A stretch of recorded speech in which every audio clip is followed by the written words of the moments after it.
Ladies and gentlemen, I love coming to America. It is the greatest country in the history of the world. The United States Constitution is the best political document ever written. America is home to the finest fighting force this world has ever seen and mankind has ever known. This is the most optimistic, idealistic, individualistic and exceptional nation on this earth.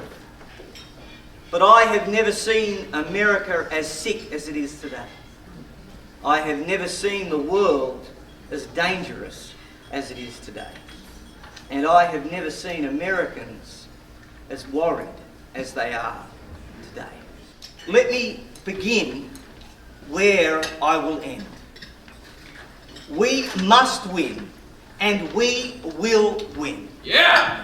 I am unswervingly convinced that the next President of the United States will be a Republican.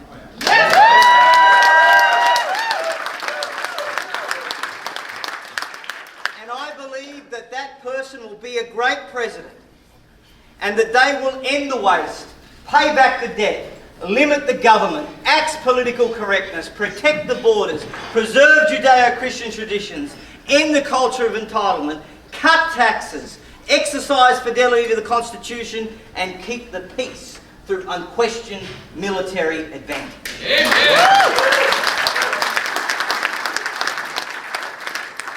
I believe that at home, free speech and religious liberty will be restored.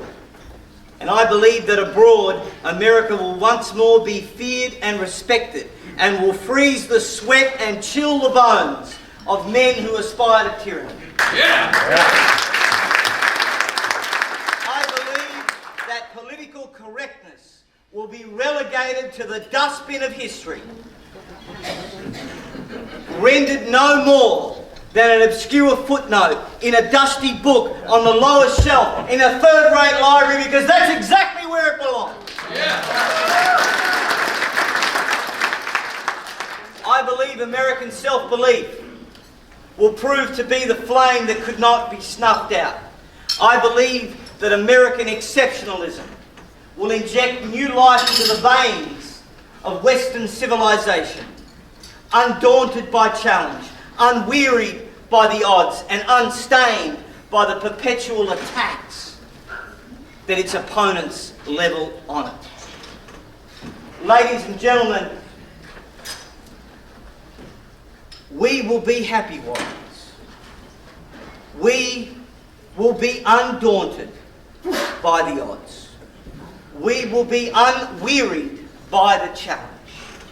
We will rise to the occasion, because no less than the best idea that the world has ever had is at stake.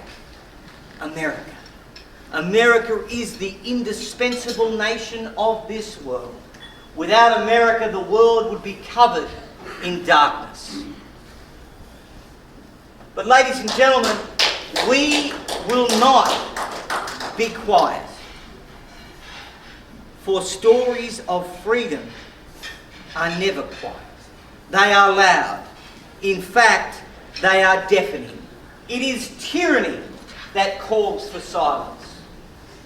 The last words of terrorist Mohammed Atta on September 11, 2001 to the passengers of American Flight 11 were, "Be quiet and you'll be okay." Just 109 minutes later, the firm, loud and defiant voice of freedom on United Flight 93 said, "Let's roll." Yeah!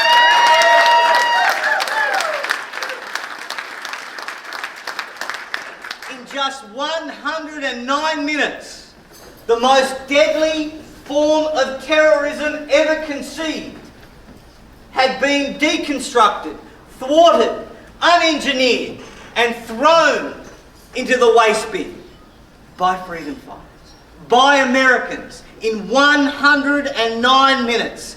That's American exception. That's American greatness. There is no better illustration of the connection between American exceptionalism and freedom than that story. There is no better illustration of how America should deal with threats to its Constitution and its freedom than what it did that day. But ladies and gentlemen, the President of the United States has badly let down those men and women who went out fighting. He has let down the gallant men and women of the United States military who have lost limbs, and many paid the ultimate sacrifice. President Obama has not been a commander-in-chief. He has been a critic-in-chief. President Obama has not won wars by being there. He's lost them by being absent. President Obama doesn't say what he means and do what he says. He has a high blood pressure of words and an anemia of deeds. He has folded to tyranny. He has faltered liberty. And he has failed freedom.